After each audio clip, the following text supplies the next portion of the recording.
Picture a river. Not a river, a wide, brown, slow-moving river, the color of strong tea, pushing through a forest so hot the air seems to hang in sheets. You are standing at the edge of it. The mud is warm under your feet, and out in the middle of that water, something is moving, not fast, just moving. A long ridge of muscle breaking the surface, then sinking, then rising again further along, and further still. You keep waiting for it to end. It doesn't end for a very long time. That animal was real. It lived. It ruled the first rainforest this planet ever grew, and then it vanished. And we only found out about it 15 years ago. But tonight, we're going to ask a quieter question, not what it was, what it would be. What if Titanoboa had survived extinction? Before we begin, if you feel like it, leave a comment telling me where in the world you are right now and what time it is where you're listening. To answer that, we have to start where the answer was actually found, not in a jungle, in a hole in the ground in northern Colombia, in a place called Cerrejón. Cerrejón is the largest open-pit coal mine in the world. It is not a beautiful place. It's a series of enormous gray terraces cut into the desert of La Guajira, where the temperature regularly climbs past 40 degrees Celsius, and the machinery never really stops. Trucks the size of houses move back and forth all day, scraping away layer after layer of rock to reach the coal underneath. And that coal is the reason we know Titanoboa exists at all. Coal is compressed forest. Every seam in that mine is a swamp that died and was buried and pressed flat by time, which means that when the diggers strip away the rock above it, they are peeling open a rainforest that stopped growing around 58 million years ago. Nobody planned that. It was industry, not science, but it left a window open. In the early 2000s, a young Colombian geologist working at the mine named Henry Garcia began noticing things in the exposed rock, shapes that didn't belong. He collected some of them and set them on a shelf in the mine's little office, labeled, more or less, as petrified wood. One of them was not petrified wood, it was a bone. When teams of paleontologists from the Smithsonian and the University of Florida began working the site properly, they started pulling out fossils at a rate that surprised everyone. Turtle shells, crocodile skulls, fossil leaves so well preserved you could count the veins in them, and then vertebrae, big ones, round, heavy, thick discs of stone. The first assumption was crocodile. That's the reasonable guess. Big fossil, wet environment, tropical latitude. Of course it's a crocodile. Some of the material was even boxed under that label and shipped north to Florida to be sorted out later. It sat there for a while. Then a snake specialist named Jason Head took a proper look at one of those vertebrae, and the reasonable guess fell apart. Crocodile vertebrae have a particular shape. So do snake vertebrae. And they are unmistakable once you know them. A ball on one end, a socket on the other, and a set of ridges and flanges for muscle attachment that no other animal quite copies. This was a snake vertebra. It just happened to be roughly the size of a grapefruit. To understand why that number matters, hold for a moment on how a snake is built. A snake is essentially a long repeating machine. The same unit, over and over, hundreds of times. A boa constrictor has around 250 vertebrae. A human being has 33, and ours are fused into blocks and locked into curves. A snake's are free, flexible, and near identical, which means that if you know the size and proportions of one vertebra, and you know which family the animal belongs to, You can scale the whole animal from that single bone with real confidence. The team did exactly that. They compared the Sarajeon vertebrae against the same bone in living boas and anacondas, ran the numbers, and in February of 2009, published the result in the journal Nature. The animal was between 12 and 13 meters long, around 42 feet, and the estimated mass was over 1,100 kilograms, more than a ton of snake. They named it Titanoboa sarajonensis, Titanoboa from Sarajeon, and that name is not marketing.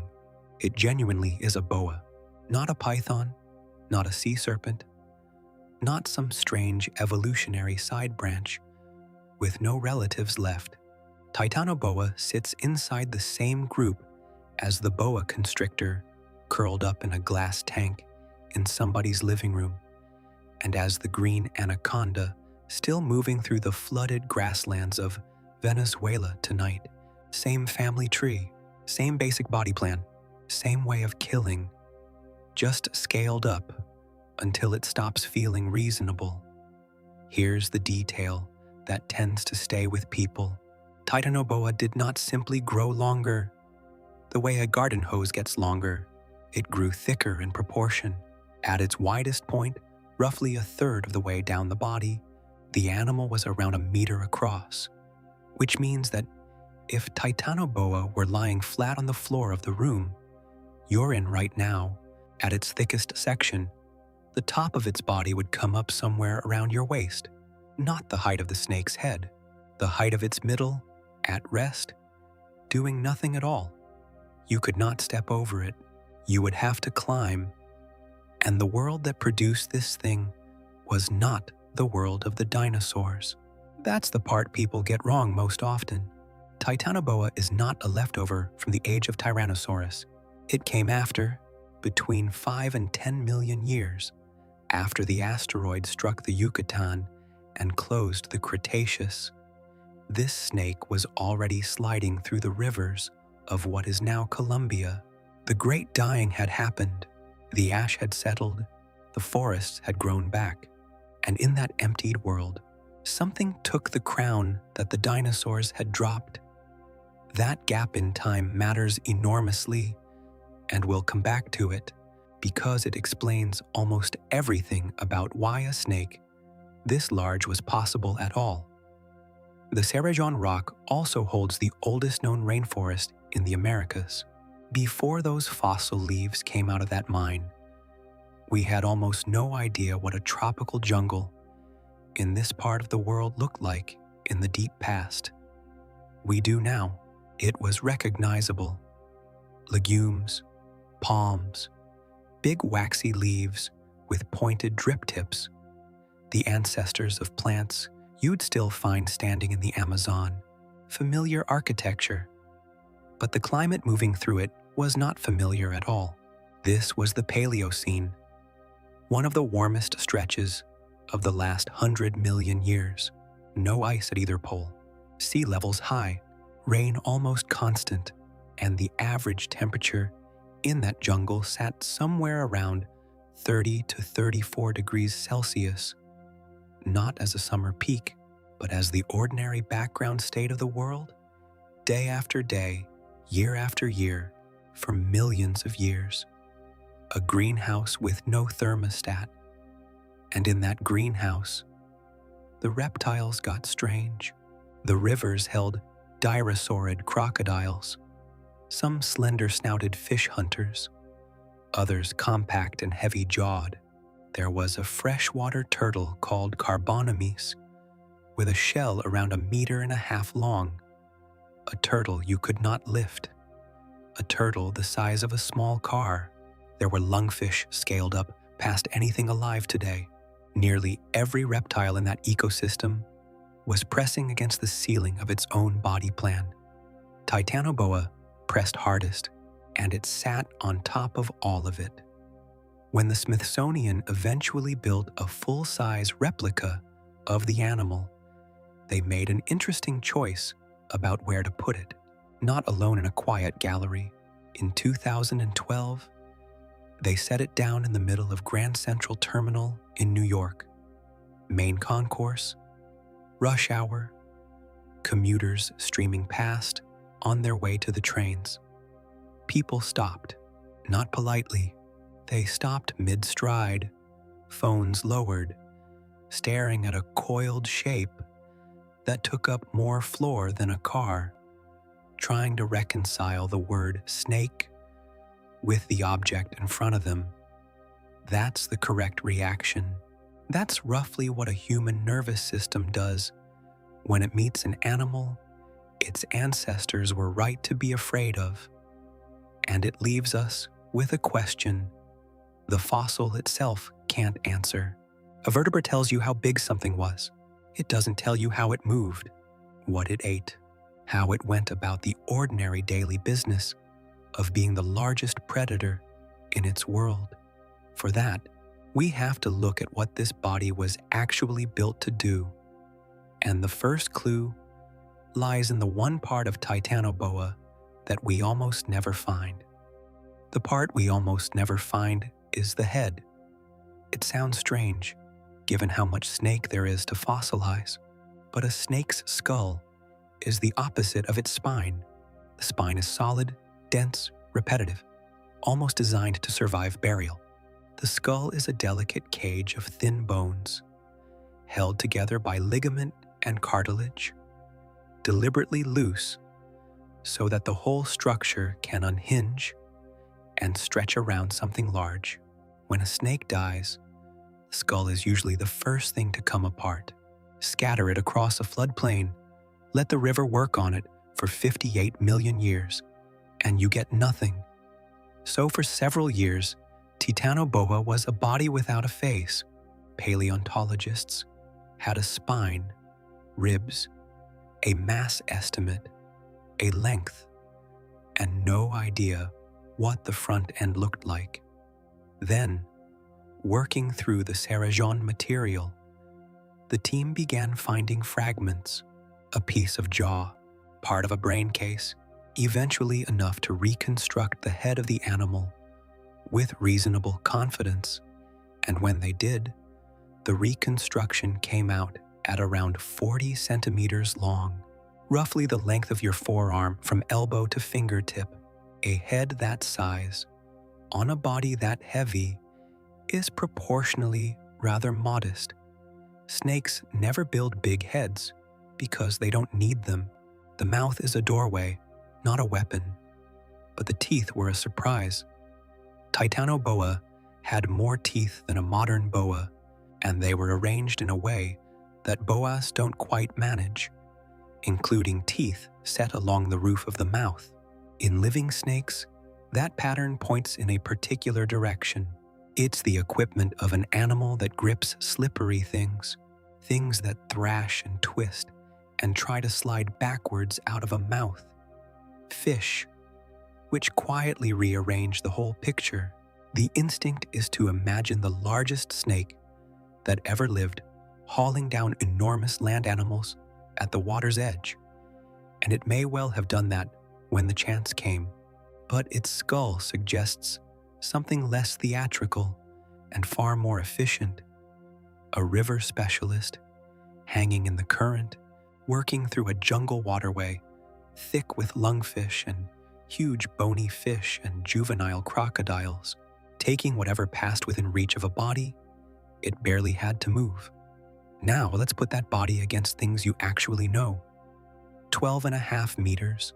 Stand outside on a street and look at a city bus.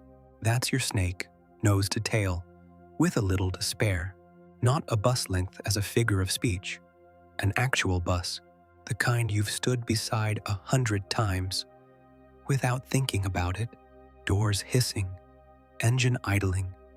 The largest snake alive today is the green anaconda, and the reliable records for it top out somewhere near 6.5 to 7 meters. Reticulated pythons get slightly longer and much thinner. So, in pure length, Titanoboa is roughly double the biggest snake now living on Earth. Doubling the length is not the interesting part. Mass is. a very large green anaconda, one of those thick females from the Venezuelan llanos that people struggle to lift with 4 sets of hands, might weigh 90 or 100 kilograms. Titanoboa is estimated at over 1,100.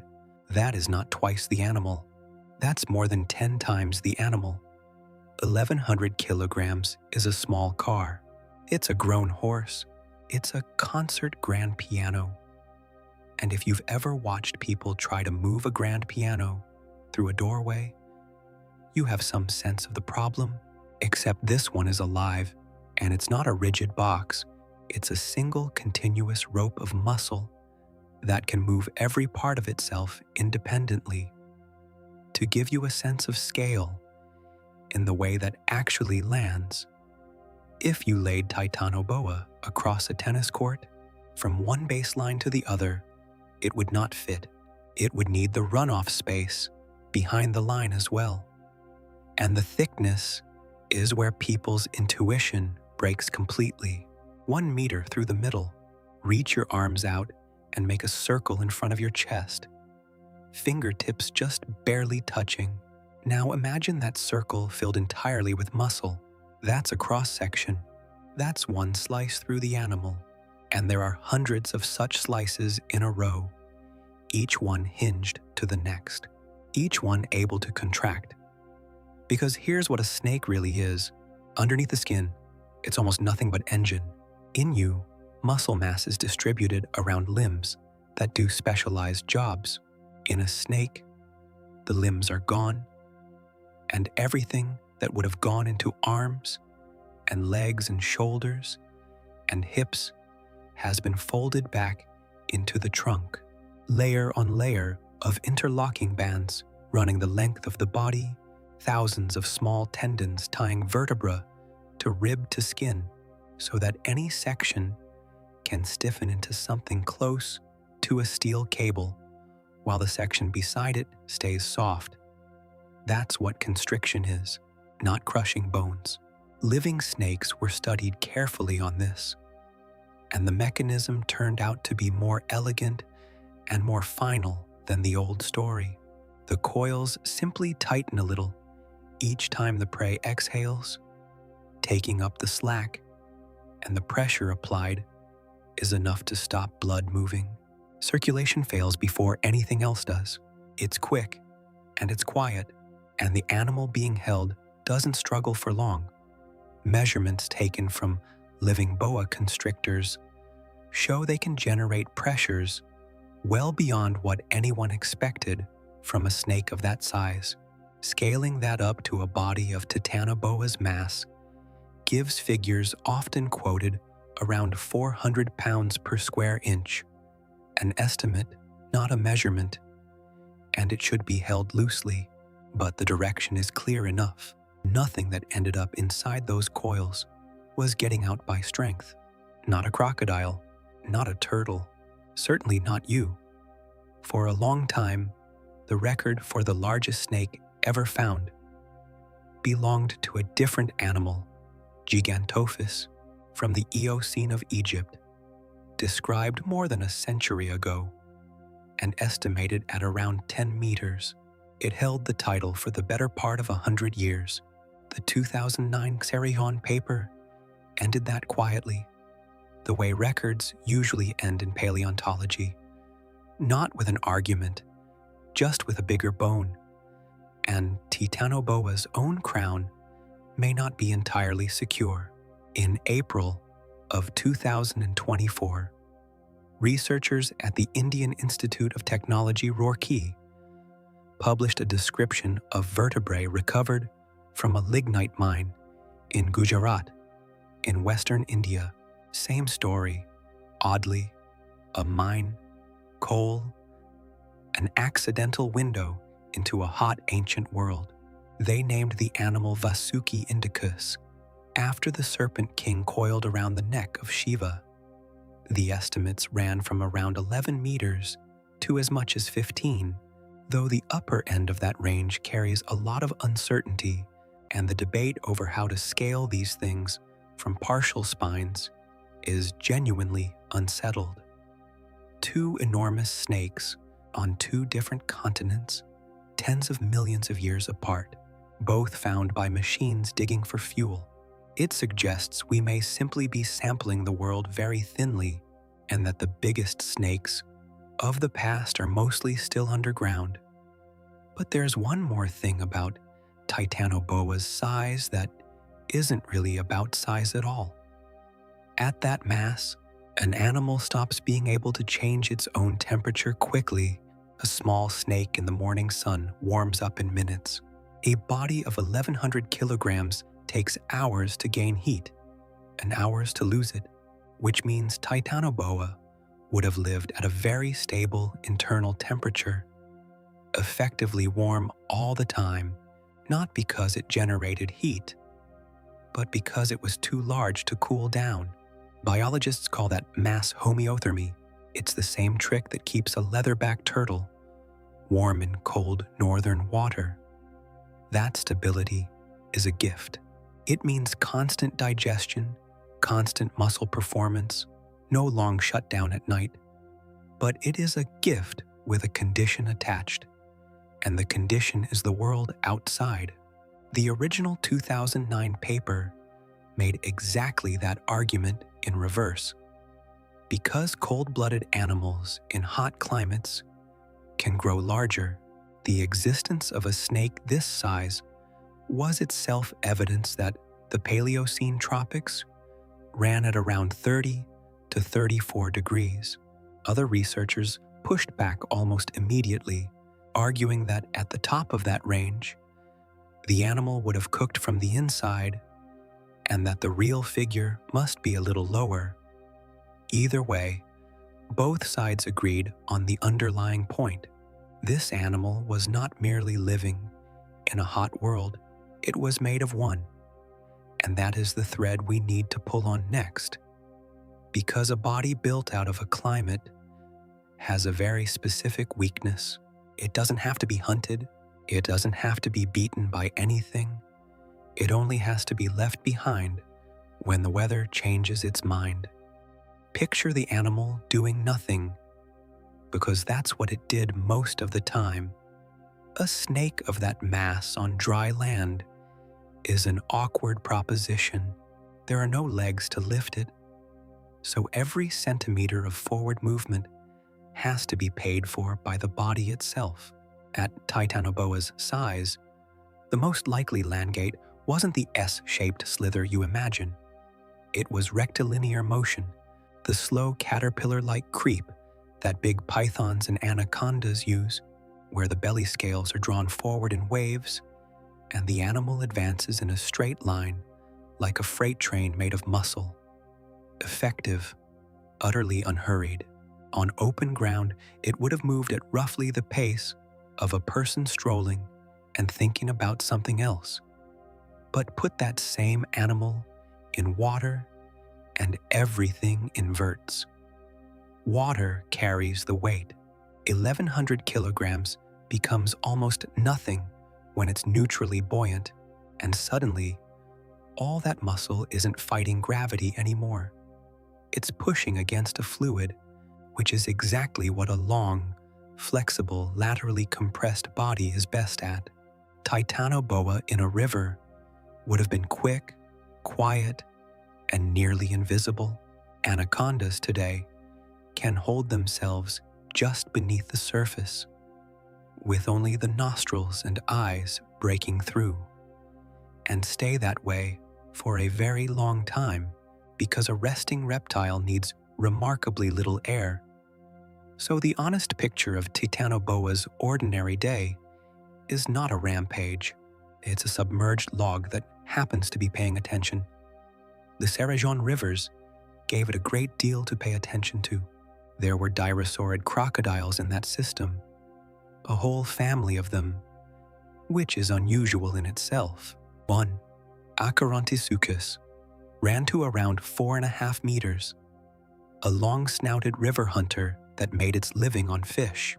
Another, Charaeonysuchus, was much smaller, about 2 meters, and researchers have pointed out the obvious implication.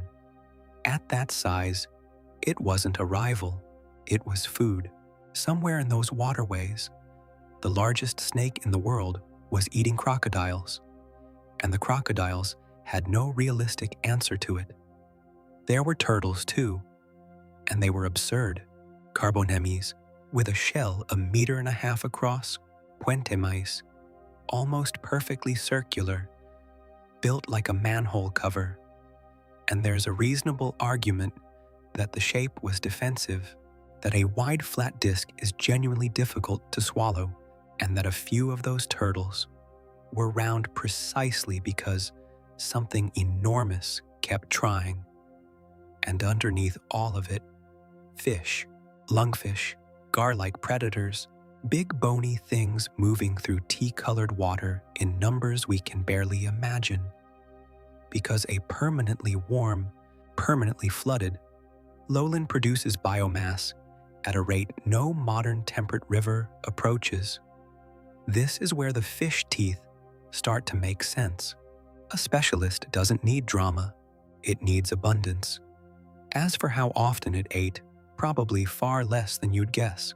Large snakes are astonishingly economical. A big python can go months between meals without distress, because a reptile isn't burning fuel to stay warm, and when it does eat, something genuinely strange happens inside it.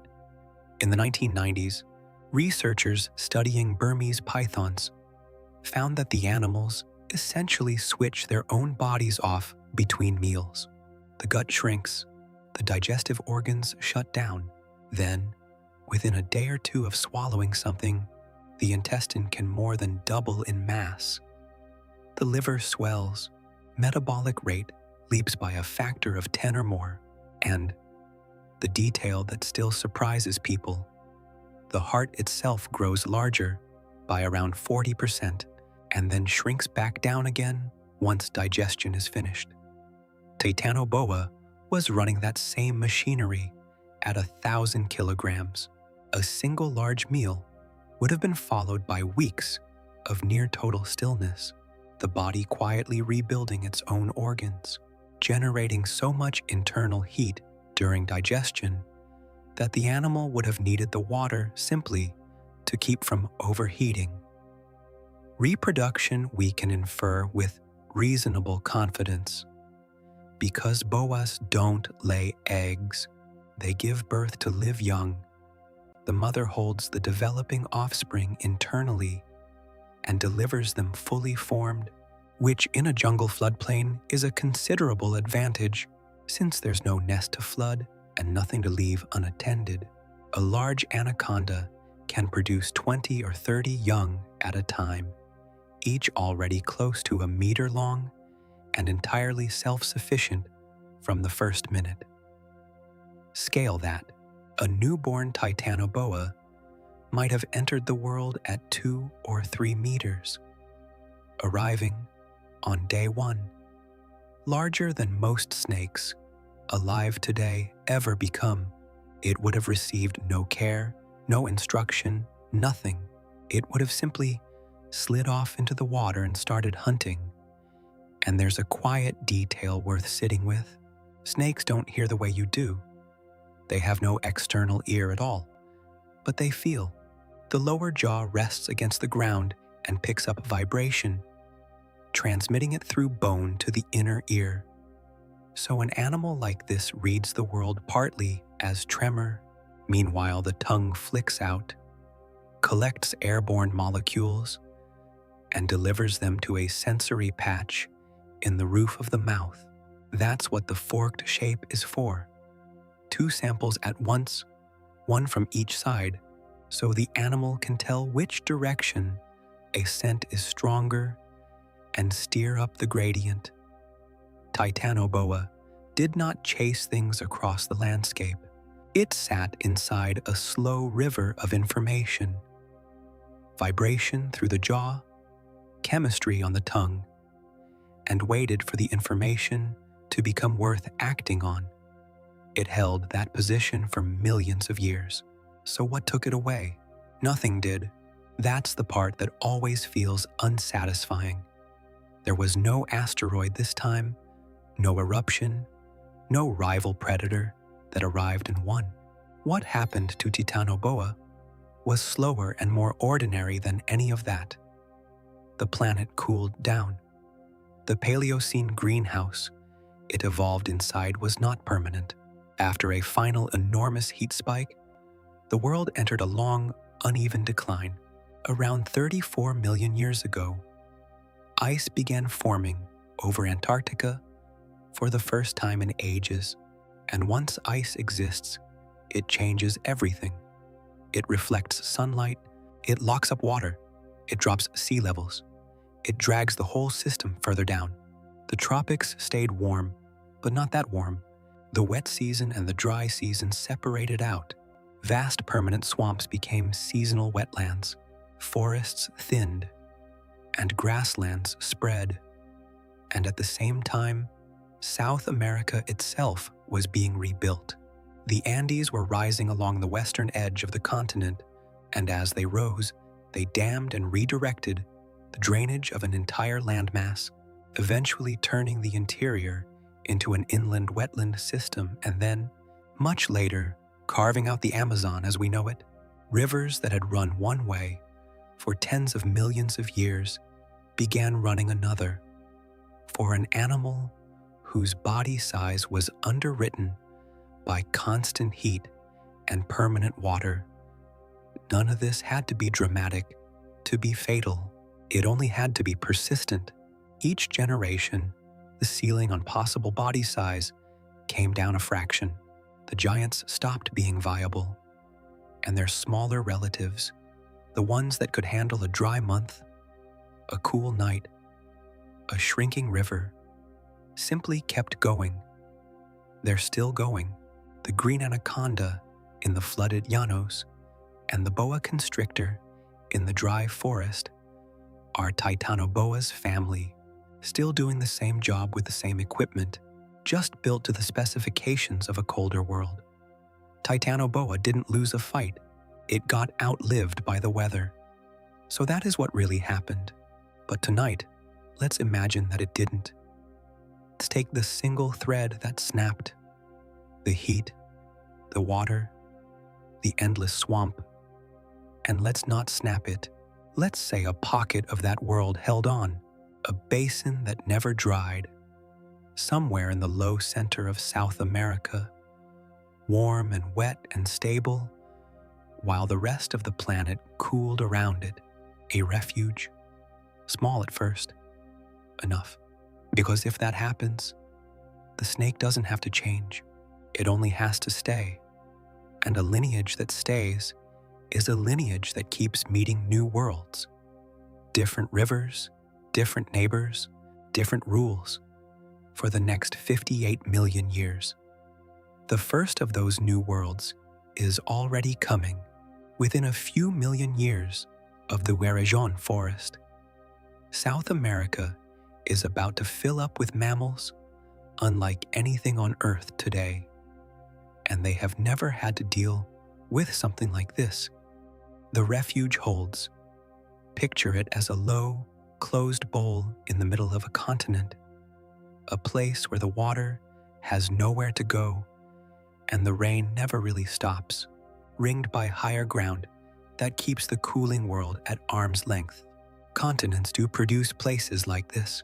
Even now, there are pockets of forest that have stayed wet and warm through every glacial cycle of the last 2 million years, while everything around them turned to grass and dust. So, the snake stays, not thriving particularly, just persisting in a shrinking green room, while the rest of the planet gets on with the business of freezing its poles.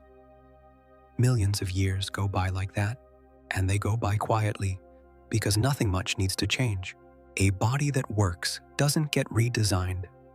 And then, roughly 23 million years ago, South America does something extraordinary. The rising Andes have been growing along the western edge of the continent for a long time now, and they finally reach the point where they block the old drainage completely. The water that used to run west toward the Pacific can't.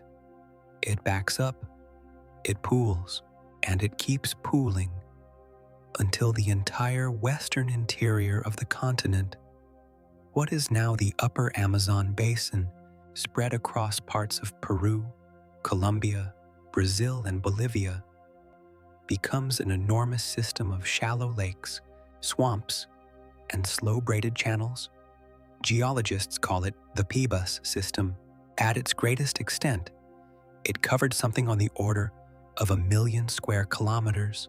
Not a lake, not a sea, something with no good modern equivalent.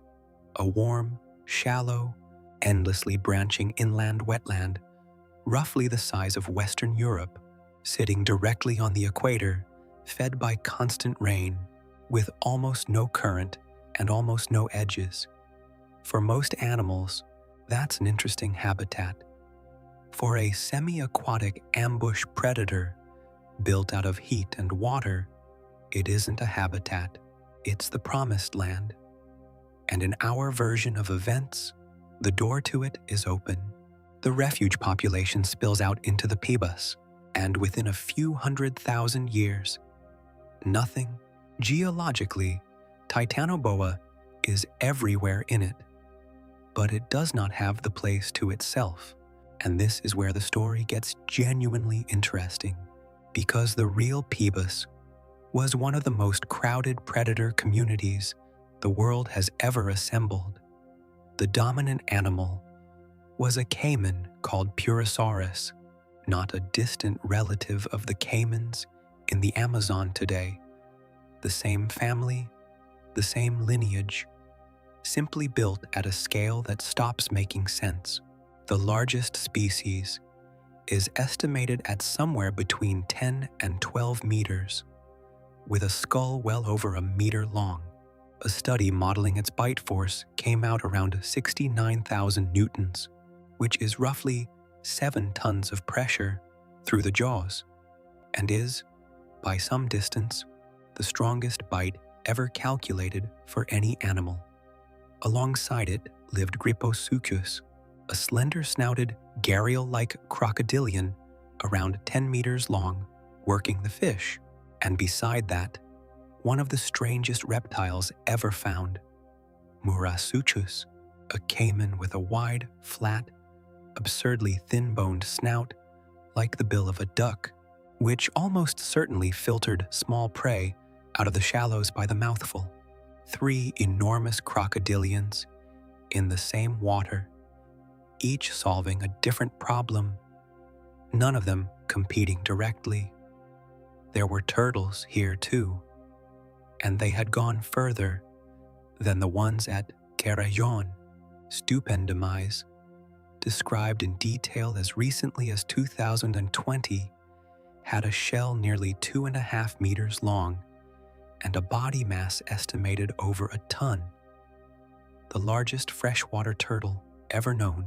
The males grew forward-pointing horns on the front of the carapace, which is unusual enough on its own, and there is a fossil shell with a Purosaurus tooth still embedded in it. Even a turtle the size of a small boat was not safe in that water, and the fish matched. Giant catfish, the tooth of mega piranha, a piranha relative several times the size of anything alive.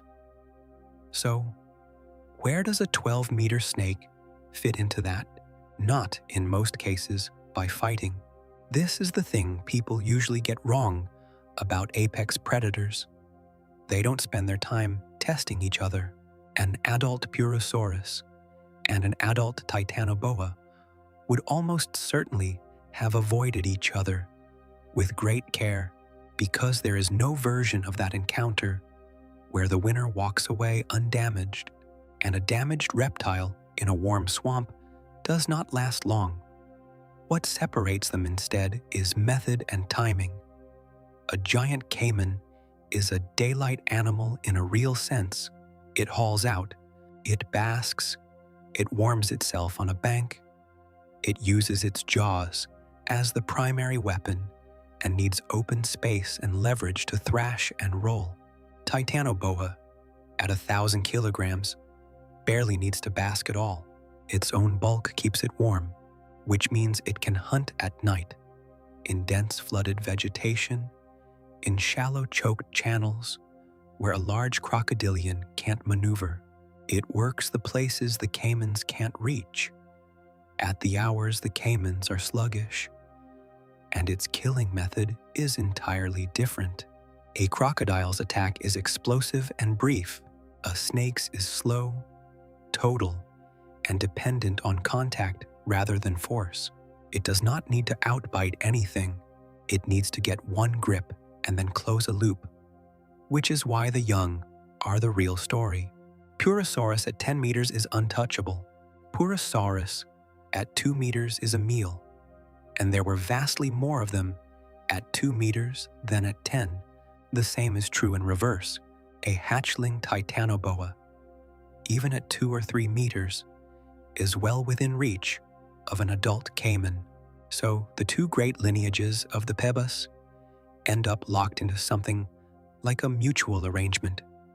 Each one's adults preying on the other's children, neither ever able to eliminate the other, both held in place by the other's abundance. That balance would have run for millions of years, and Titanoboa, in this scenario, gets very big during it because the Pebas offers exactly the two things that set the upper limit on a cold-blooded body: constant heat and more food than can be eaten. There is a real argument based on how island and refuge populations behave that a Pebas Titanoboa might have exceeded its Sarajan ancestors, 14 meters, perhaps more, not through any dramatic change. Just the same animal, given a larger dish, and then the Pebas closes. Around 10 million years ago, the Andes finish their work, and the drainage of the continent flips. The trapped inland water finds an eastern exit, and the enormous still wetland begins to empty across the continent toward the Atlantic. What replaces it is not a swamp. It's a river, the largest river system on Earth, moving water instead of holding it, carving channels, building floodplains, drying out huge areas that had been submerged for 15 million years. For Purosaurus and Gryposuchus, that was the end. The giant crocodilians of the Pebas do not survive the transition. Their world was still water, and still water stopped existing. Titanoboa, in our story, does survive it, and only for one reason: a snake can leave. A 12-meter caiman is tied to open water and needs a lot of it. A snake can push overland through wet forest, cross a watershed, follow a shrinking channel to the next one, and settle into whatever remains. Anacondas do exactly this today, moving between isolated pools during the dry season, turning up in places no one expects. So, the population contracts, fragments, and reforms along the new Amazon, smaller in range, thinner on the ground, still there, and by now the continent has been an island for tens of millions of years. Everything on it: the giant ground sloths, the armored glyptodonts, the terror birds standing 3 meters tall, with hooked beaks the size of a spade. The 1,000-kilogram rodents has evolved in complete isolation, with no idea that anything else exists. That is about to end. Up in the north, between two continents, a chain of volcanic islands has been slowly rising out of the sea, and they are beginning to join up. Around 3 million years ago, the sea between the Americas finally closes. It had been closing for a long time. A volcanic arc pushing up between two continents, islands appearing, shallowing, joining, breaking apart again. There's a genuine argument in the literature over exactly when the connection became permanent, with some evidence pointing much earlier than the traditional date. But at some point, the last channel silts shut. The Atlantic and Pacific stop mixing there. And for the first time in something like 60 million years, an animal can walk from Alaska to Patagonia. They do, in both directions, immediately. What comes south is a shock because North America had spent that time connected to Asia, exchanging animals across the Bering Land Bridge, participating in the great continental churn. Its fauna had been tested, and now that fauna walks into a continent that has never seen anything like it. Cats arrive. That's the important one. South America had no true cats at all. Its predator niches had been filled by marsupial saber-tooths and by the terror birds, running hunters with beaks built for striking downward. Now come jaguars, pumas, and smilodon. Bears arrive, including Arctotherium, which by some estimates was the largest bear that ever lived, over a ton. Wolves and foxes arrive, deer, tapirs, peccaries, llamas, horses, and gomphotheres, elephant relatives, pour down the isthmus and spread across the southern continent within a geological instant. Traffic runs north too. Ground sloths go up and thrive. Glyptodonts and armadillos and opossums and porcupines go up. Even a terror bird makes the crossing, and its bones turn up in Florida. But the exchange was not symmetrical, and the southern natives lost far more than they gained. That's the recurring lesson of isolated continents. Isolation builds specialists, and specialists do badly when the door opens. So where does our snake sit in that upheaval? Better than most. And for a reason worth pausing on, the great interchange was mostly a competition between warm-blooded hunters, animals that need to eat constantly, cover ground, and outperform each other in speed and stamina. Titanoboa isn't playing that game. It doesn't compete for territory in any way a cat would recognize. It doesn't need to eat weekly. Its hunting ground is the flooded margin, the drowned channel, the black water under the overhang. And no arriving mammal wanted that ground or could use it.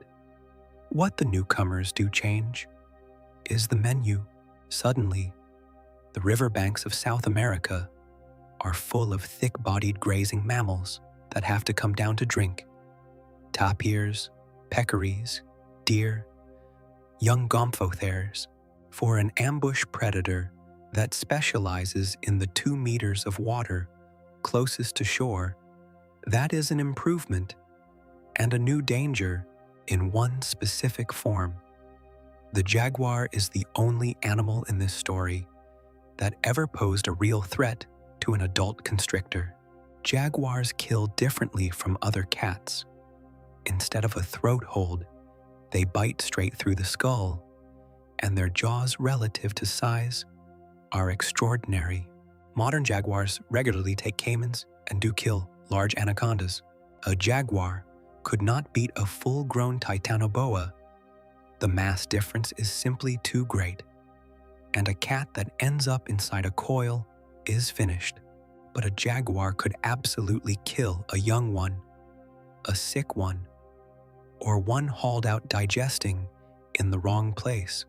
For the first time, our snake has a predator that isn't another giant reptile.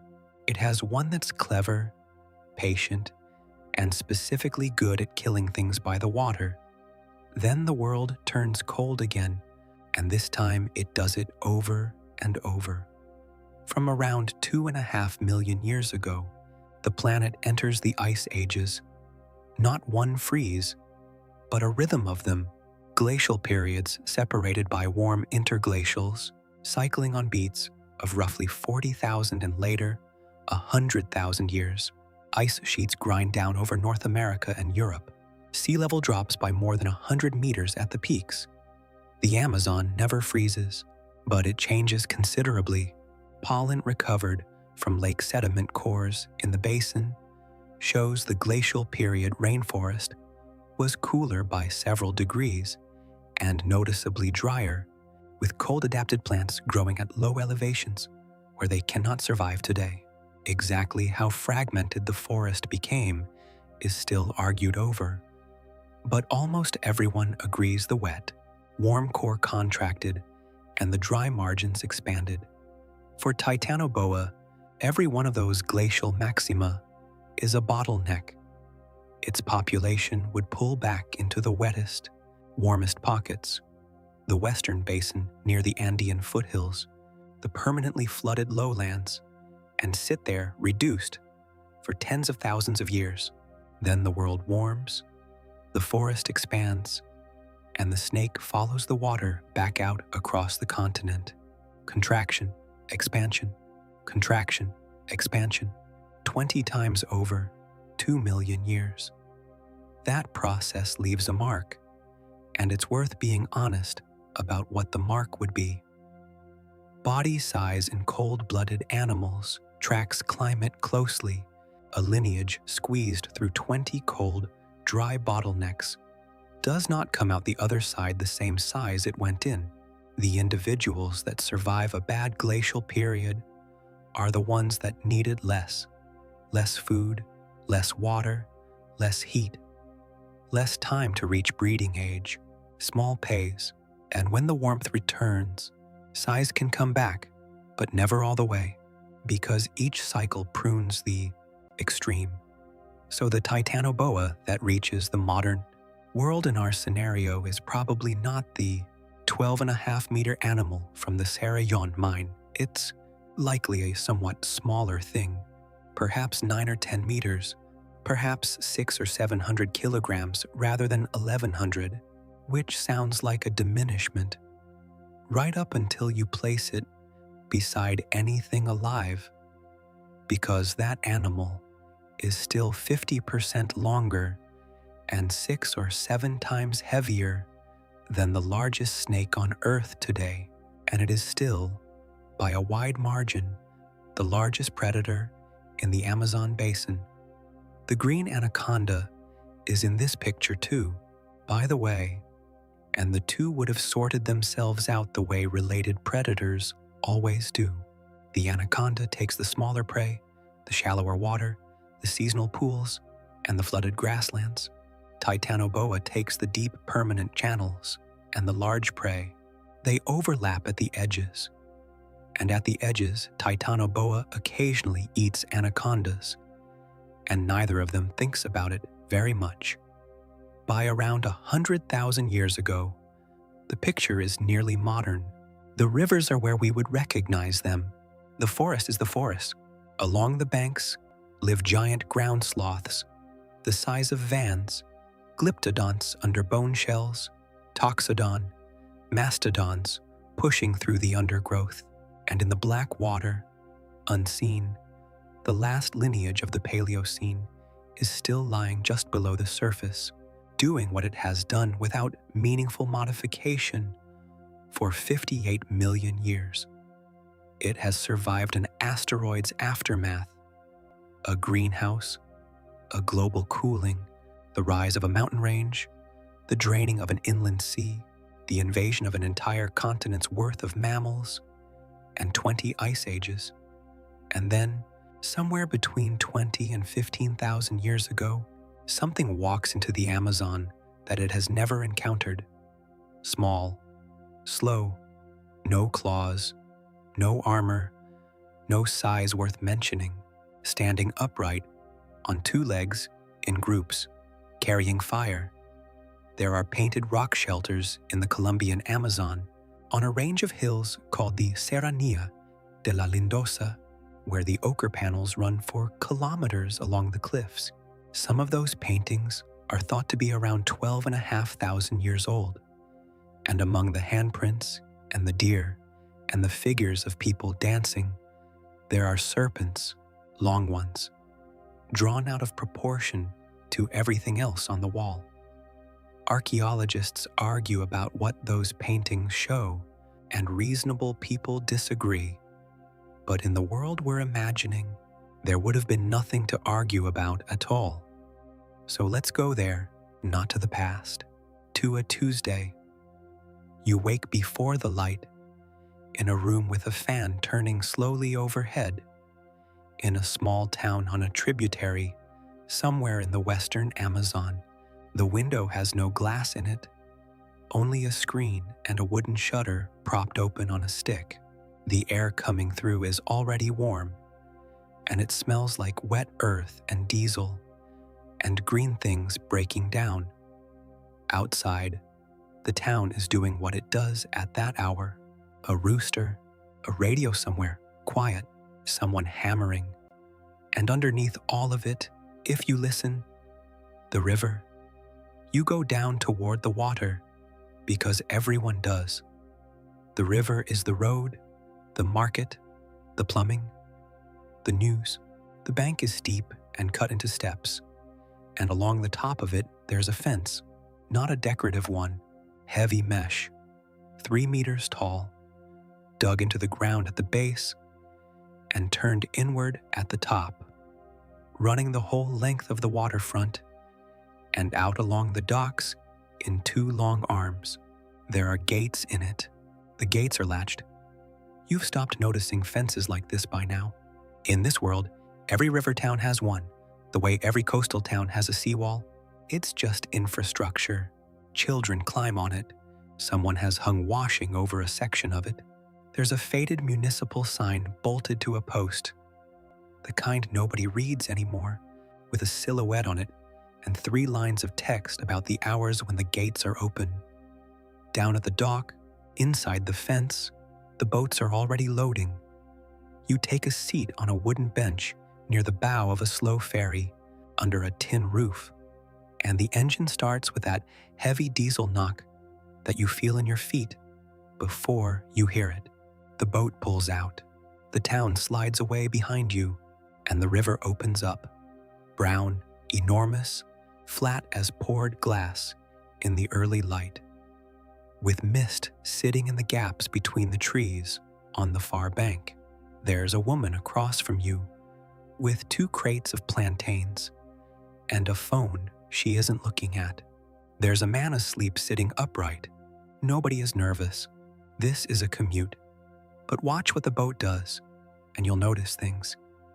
It stays out in the middle, deliberately, all the way, even where the channel would allow it closer in. It doesn't cut the corners at the bends where the water goes, still and dark under the overhanging branches. When it does have to approach the bank, at a landing, it comes in bow first and slow, and someone stands at the front and looks, not for logs, for a shape. And when the engine idles down for that approach, everybody on board goes just slightly quiet, not frightened, the way you go quiet when a plane starts its descent. An hour upriver, the boat stops at a research station, a floating platform of blue barrels and plywood, with solar panels and an aerial. 2 people are working on the deck, and you can see what's laid out in front of them. A laptop, a bank of radio receivers, and a chart of the river with numbered marks along it. They're tracking. Every large individual in this stretch is cataloged, most of them tagged, each one carrying a small transmitter that pings a location whenever the animal surfaces to breathe. The marks on the chart are territories.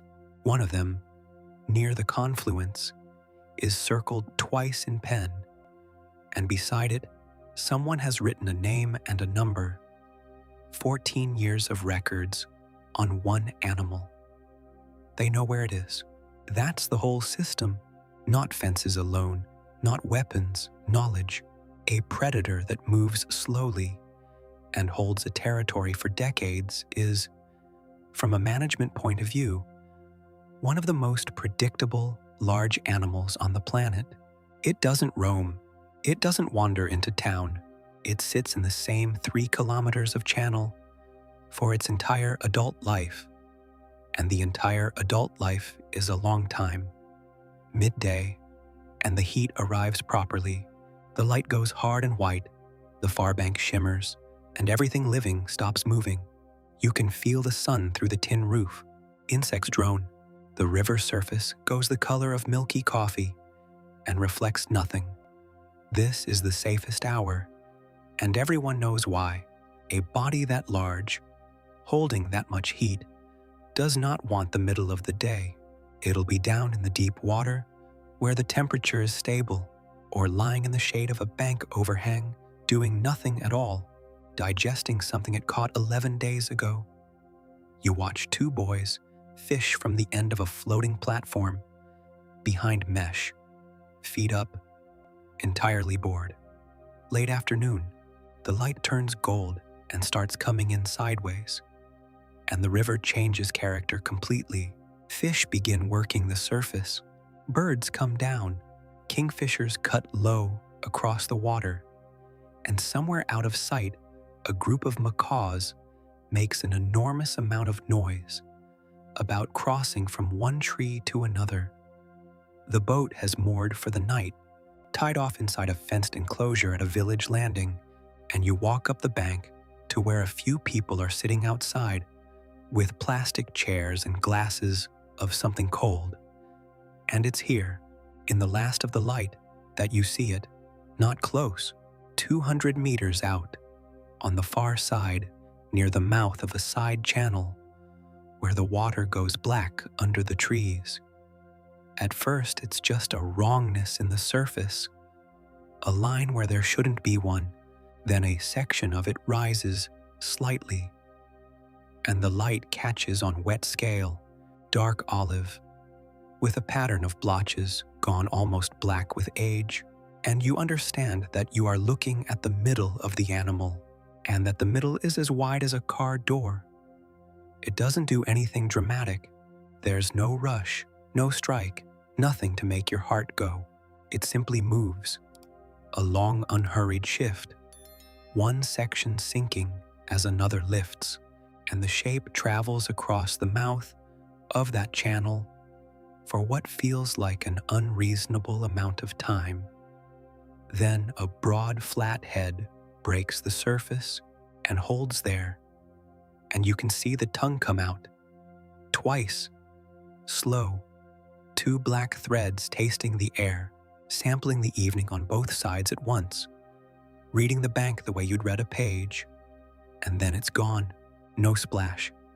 The water closes over the top of it and goes flat again, and the far bank looks exactly as it looked 5 minutes ago. Beside you, someone glances up, notes it, and goes back to their conversation. That's the part that would take you longest to get used to, not the animal, the ordinariness of the animal. In this world, that shape in the water is not a monster. It's the reason the fence exists, the reason the boat stays mid-channel, the reason the gates close at dusk. A set of habits so old that nobody experiences them as fear anymore, any more than you experience looking both ways as fear. Dark comes fast this close to the equator, 40 minutes and it's finished. The frogs start, all at once, in their thousands. Insects come to the lights. Out on the water, there are small sounds you can't place. A slap, a ripple, something feeding. The air stays warm on your skin, and the humidity settles over everything like a blanket that was never taken off. Somewhere out there in the Black Channel, an animal, whose ancestors watched the first rainforests grow, is lying just below the surface with its nostrils in the air, warm all the way through, in absolutely no hurry. And you find, sitting there in the dark, that it doesn't frighten you. It's the oldest thing in the valley. It was doing this before the Andes existed, before the Amazon ran east, before there were cats on this continent or people on this planet. It will still be doing it in the morning and the morning after that. The town has learned to live around it. The river has always lived around it. But this is one settlement, on one tributary, in a basin the size of a continent.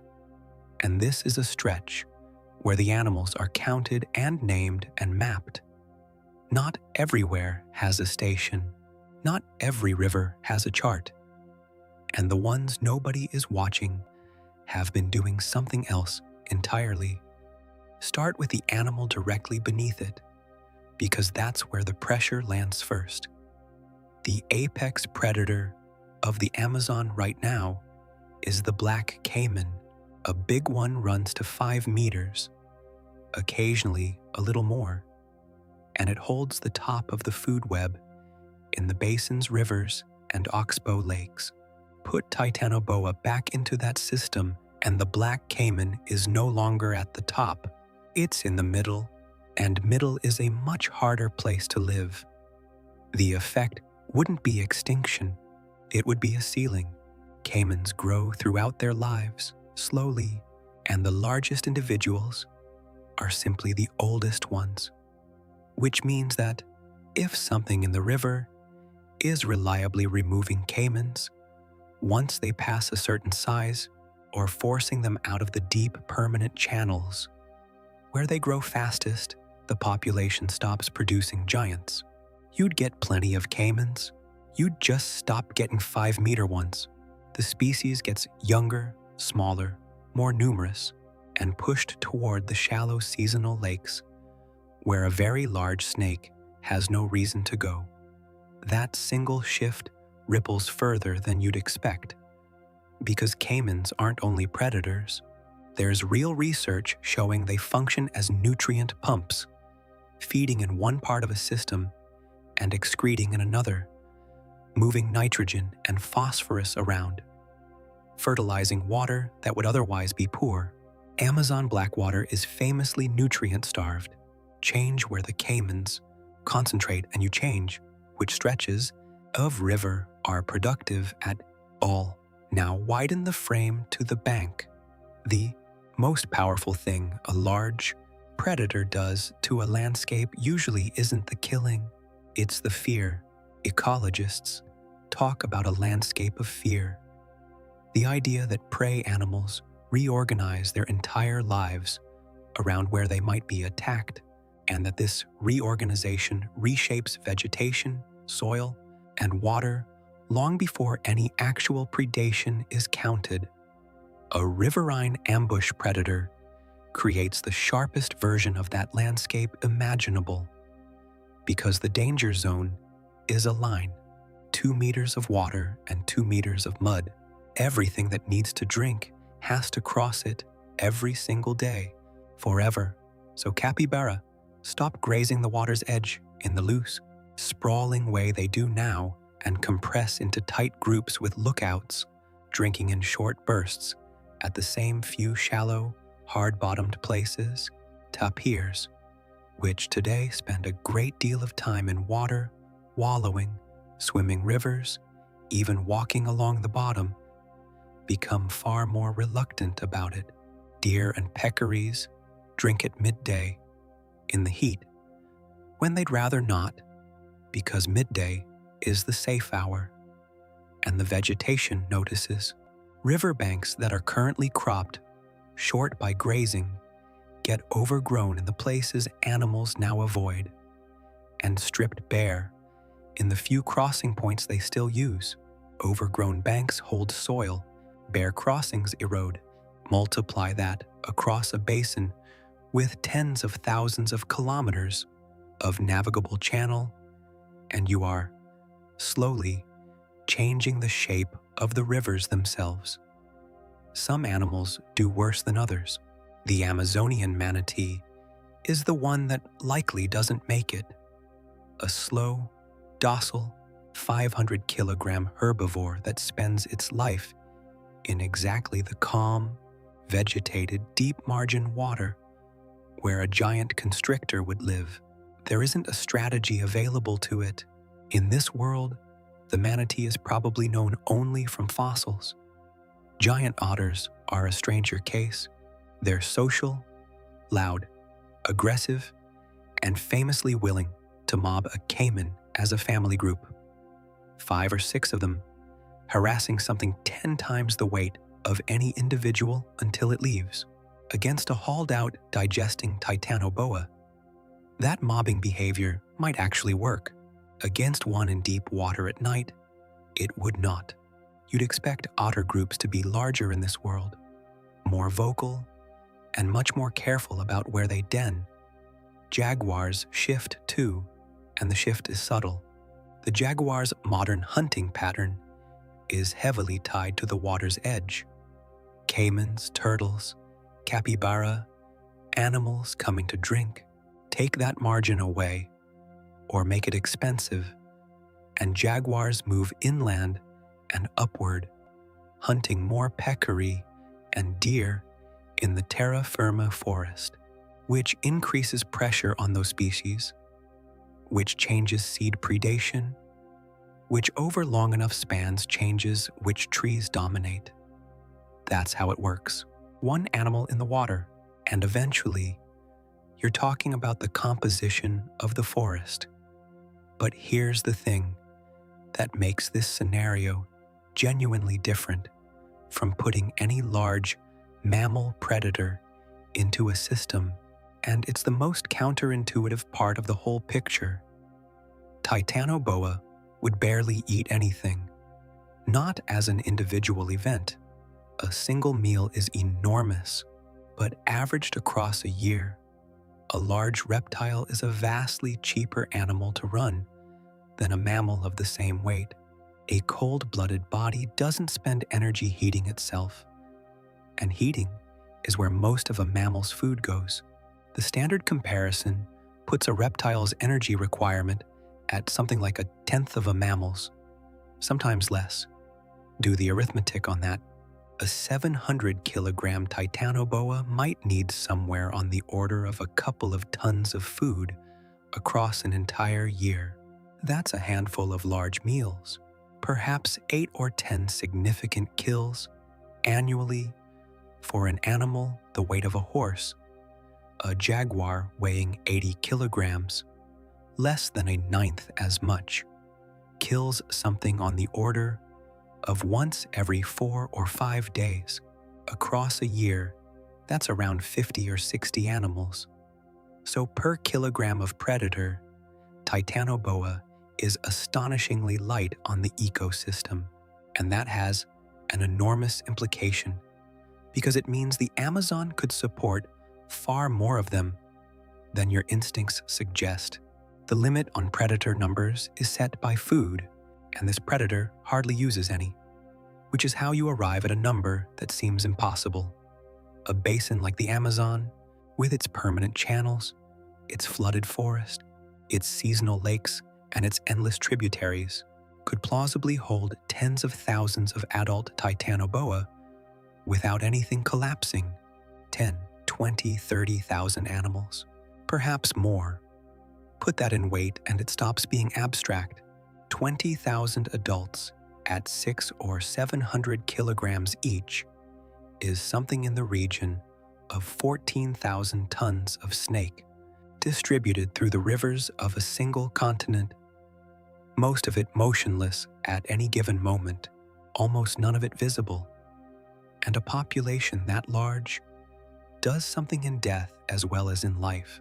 Reptiles that size, dying at a rate of a few % a year, drop hundreds of tons of carcass into the system annually, feeding catfish, vultures, beetles, bacteria, and the river bottom itself.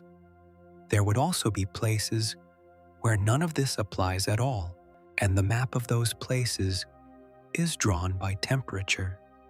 This animal cannot leave the warmth, not by choice, not by adaptation, not over any time scale that matters. Its whole design depends on an environment that never gets properly cold, because a body that takes days to change temperature cannot survive a real winter. It can't warm up fast enough in the morning, and it can't find a burrow small enough to shelter in. So the Andes are a wall. Anything above a few hundred meters is out. The dry Cerrado and the Chaco, with their cold nights, are out. Everything south of roughly the Tropic of Capricorn is out. In practice, The range is the Amazon and Orinoco basins, the Guianas, the wet Atlantic coastal forest, and the Pantanal in a good decade, an enormous territory, and a firmly closed one, a prison with very comfortable walls, except in one direction. Because the Amazon does not stop at the coast, it pushes out into the Atlantic in a plume of fresh, warm, sediment-heavy water that extends hundreds of kilometers from the shore, so vast that ships have recorded drinking water long before sighting land. At the mouth itself sits Marajo, an island the size of Switzerland, then a chain of others, then the shallow, warm shelf running north along the Guianas toward the Caribbean. And snakes swim well. Boas have crossed water gaps to reach islands throughout the Caribbean. Anacondas move through brackish estuaries without much trouble. For 58 million years, this animal has been a creature of rivers. But rivers end somewhere. Rivers end somewhere, and what's waiting at the end of this one is 100 kilometers wide. The mouth of the Amazon is not a mouth in any normal sense. It's a maze, islands, channels, tidal flats, the whole thing pushing so much fresh water into the Atlantic that the sea stays drinkable far beyond the sight of land. Sitting in the middle of it is Marajo, an island roughly the size of Switzerland, mostly flooded grassland and mangrove, warm all year. For an animal that has spent 58 million years learning how to live in warm, shallow vegetated water, none of that is a barrier. It's just more of the same with tides. And then the mangroves keep going. That's the part that matters. There's a nearly continuous belt of mangrove and estuary running north from the Amazon Delta along the coast of the Guianas into the enormous Orinoco Delta, across to Trinidad, and then west along the Caribbean shore of Venezuela, Colombia, Panama, Costa Rica, Nicaragua, and up the Gulf Coast of Mexico toward the Yucatan. Warm the whole way, brackish rather than truly salt, thick with fish, crabs, wading birds, and young caimans. It is, functionally, a highway, a slow one. An animal doesn't stride down it. A population seeps down it over hundreds of thousands of years, but a highway nonetheless. So the range grows, not by the snake becoming something new, but by the coastline offering something familiar for 4,000 kilometers. There's a real limit out there, though, and it's chemical rather than geographic. Salt. Sea snakes solved this. The true sea snakes evolved from land-dwelling elapids relatively recently, and they carry glands under the tongue that dump excess salt back into the ocean. The yellow-bellied sea snake, which spends its entire life in open water, is now the most widely distributed reptile on the planet, found from Africa to the Americas. So, snakes can go marine, and can do it fast in evolutionary terms. Boas never developed that equipment, which means our animal isn't a sea creature, it's a coastal one, able to work estuaries and mangrove and shallow bays, able to cross a strait, but always needing to come back to fresh water to drink. Interestingly, even the fully marine sea snakes have that problem. They've been observed drinking from the thin lens of rainwater that floats on the ocean surface after a downpour. So there's a leash. It just happens to be a long one. Long enough, in fact, to reach islands. And here, the real world offers a piece of evidence so specific it feels almost unfair. In October of 1995, 2 hurricanes crossed the eastern Caribbean in quick succession. About a month later, on a beach on the island of Anguilla, people watched a mat of uprooted trees come ashore. Riding on it were 15 green iguanas, alive. Anguilla had no green iguanas. The nearest population was on Guadeloupe, roughly 300 kilometers away, and the logs matched the trees that grow there. The iguanas survived. Within a few years, they were breeding. The whole event was written up in the journal Nature, and it remains one of the cleanest demonstrations ever recorded of how reptiles colonize islands, not by swimming, but by being carried accidentally on floating debris in a storm. The Amazon exports rafts like that constantly, whole trees, root balls, floating meadows of vegetation the size of tennis courts, torn loose in flood season and pushed out to sea by the current. In our world, some of those rafts have passengers. That gets Titanoboa to Trinidad and then to the Greater Antilles, Hispaniola, Jamaica, Cuba, islands with rivers, mangrove, warmth, and no prior experience of anything remotely like it. Island faunas are famously naive. What happens to the ground-nesting birds and the endemic rodents of the Caribbean in that scenario is not complicated. And then there's Florida, which is where the argument stops being hypothetical because we already ran this experiment by accident. Burmese pythons are not native to the Americas.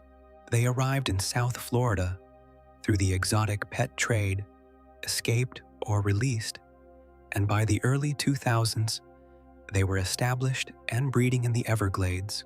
Nobody knows how many there are. Estimates run into the tens or hundreds of thousands, and the honest answer is that they're effectively impossible to count because a large snake in dense wetland is invisible. What they did to the ecosystem is documented, and it's stark. A survey published in 2012 compared road counts of mammals in Everglades National Park before and after the pythons became widespread. Raccoon sightings had dropped by over 99%. Opossums, nearly the same. Bobcats down by around 87%. Marsh rabbits and foxes weren't seen at all.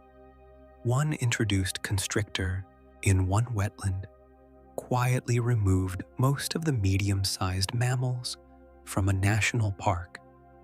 And it took roughly a decade, and almost nobody noticed until the numbers were compiled.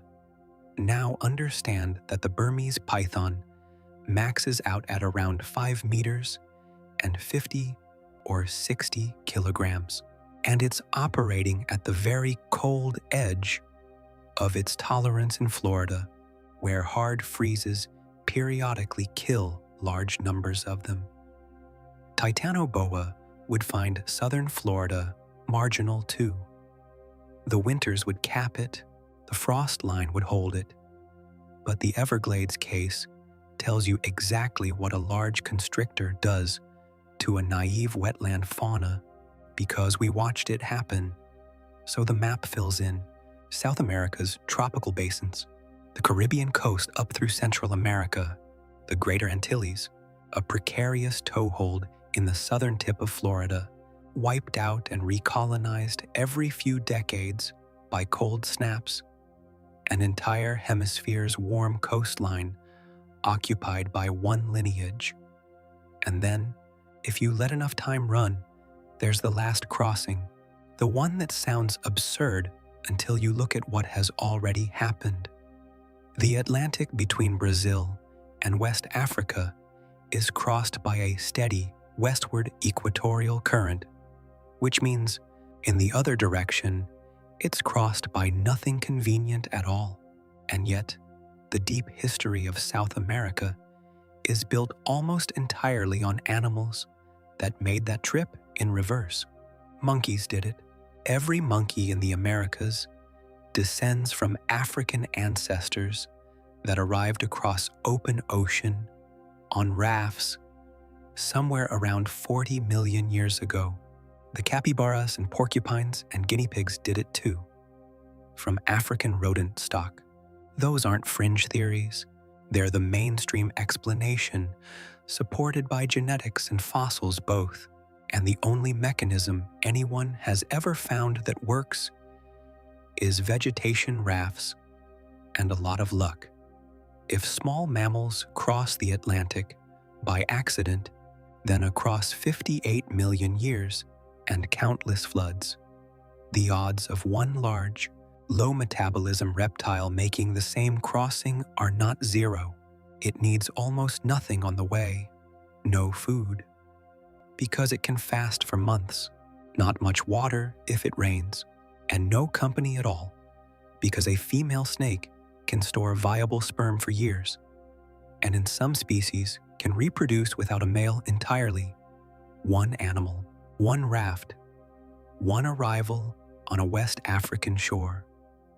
And what's waiting on that shore is the Congo, a second enormous tropical river basin, warm, permanently flooded in places, structurally almost a mirror of the Amazon, and occupied at the top by the African rock python, an animal that reaches 6 meters and would be comprehensively outmatched.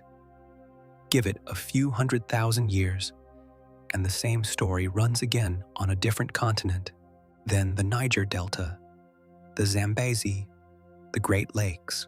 Then, in the deepest version of this scenario, the Mekong, Borneo, New Guinea, every warm wetland on Earth, connected by coast and current and time. That's the extreme end of it. Not one river with a giant snake in it, a single lineage, 60 million years old, holding the shallow, warm water of an entire planet, which raises a question we've been circling this whole time without quite landing on it. In a world like that, what happens to us? If you're still here with me, drifting along, thank you. If these journeys help you rest, you can quietly follow the channel so the next one finds you. Now, us. Start with where people would live, because in the tropics, that's decided by water. Human settlement in the Amazon has always been riverine. The floodplain is where the fertile silt is, where the fish are, where the transport is. Archaeology from the last couple of decades has shown that the pre-Columbian Amazon held far larger and more organized societies than anyone used to assume. Mound complexes on Marijo Island, the dark, deliberately enriched soils called terra preta, running for kilometers along the bluffs near Santarém, earthworks and causeways in the Bolivian lowlands, all of it clustered on water. In our version, that pattern bends, not away from the rivers. Nobody abandons the rivers, they're the only roads, but upward and back from them. Settlements sit on high bluffs rather than at the waterline. Docks are structures you enter, not edges you step off. The village that, in our world, spills right down the bank until the last house has its posts in the water, instead stops 30 meters short, with everything below that line built to be replaced. Fishing is the hard part, and it matters more than anything else here. People in Amazonian river communities eat more fish per person than almost anyone on Earth. Figures well over 100 kilograms a year are recorded in some places. It isn't a hobby or an industry. It's the protein supply for millions of people, taken mostly from small wooden canoes, by hand, at dawn and dusk, in exactly the shallow margins where a giant constrictor waits. That way of fishing wouldn't survive. What replaces it is bigger, heavier, and worse. Enclosed boats, motorized, working the open channel, fixed fish traps and pens, managed ponds cut off from the river. Fish farming would have arrived in the Amazon centuries earlier than it actually did. Not from innovation, but from necessity and the small-scale, low-impact fishing that supports so many river families in the real world would be replaced by something more industrial and more concentrated, which, ironically, would probably be harder on the fish. The actual body count, though, would be lower than you'd guess. That's worth being straight about. Large constrictors almost never kill people. There are a handful of verified fatalities from reticulated pythons in Southeast Asia, and they are rare enough that each one becomes international news. Compare that to crocodiles, which kill several hundred people a year across Africa and Asia, or to venomous snakes, which the World Health Organization estimates kill somewhere between 80 and 140,000 people annually, mostly farmers in rural Asia and Africa who never reach a hospital. A constrictor is not built for conflict. It's built for certainty. It ambushes, it commits, and if the target is too large or the grip is wrong, it lets go and leaves. Because a wound is a far worse outcome for a reptile than a missed meal. Titanoboa would take people occasionally, a swimmer, a child at a landing, a fisherman working alone at dusk, and it would happen a few dozen times a year across an entire continent. Fewer deaths than the crocodiles already cause. Fewer, almost certainly, than drowning. And it would dominate the human imagination completely anyway, because we are extremely bad at scaling fear to statistics, and because of something older than statistics. There is a body of work by the anthropologist Lynn Eisbel proposing that primate vision itself was shaped in part by snakes that are unusually sharp, forward-facing, color-sensitive eyes, and the specific brain circuits that pick a snake shape out of leaf litter faster than we can consciously register it evolved because snakes were the first serious predators of small primates. The idea is debated, but the underlying observation is solid. Humans and monkeys detect snakes faster than almost any other object, and infants show the response before they've learned anything about danger. So the fear isn't cultural, it's equipment, and in a world with Titanoboa in it, that equipment would be entirely justified for the first time in millions of years. The culture would follow, and here's the strange part. It already has. Amazonian mythology is saturated with the giant serpent, and not vaguely, the boyuna, the cobra grande of Brazilian river folklore, an enormous black snake that lives in the deepest bends, that can appear as a boat with lights at night, that swallows canoes, the Yakumama of the Peruvian Amazon, the mother of water, a serpent said to be dozens of meters long, credited with carving the river channels themselves. In the cosmology of Tucanoan peoples of the northwest Amazon, the ancestral beings arrived traveling upriver inside a great anaconda, and the places where they stopped became the villages. These stories exist right now in our world, where the largest snake tops out at 6 meters. In the scenario we've been building, none of that would be mythology, it would be reporting. The rock paintings would be documentary, and the odd thing is that the stories would probably be smaller, not larger, because when the real animal is standing in front of you, imagination has less room to work. Myth grows in the gaps. Then there's what a modern world would do with the animal, which is less romantic. It would be hunted heavily for a long time. A single skin of that size would be worth an extraordinary amount, and the 20th century trade in reptile leather was brutal. Millions of caiman hides left the Amazon in the middle decades of the century before regulation caught up. Titanoboa would have been pushed to the edge in exactly the same window, saved, if at all, by the same treaties and the same late realization, and it would today be a flagship conservation species with all the politics that entails, protected on paper, patrolled by underfunded agencies, resented by the people who live closest to it.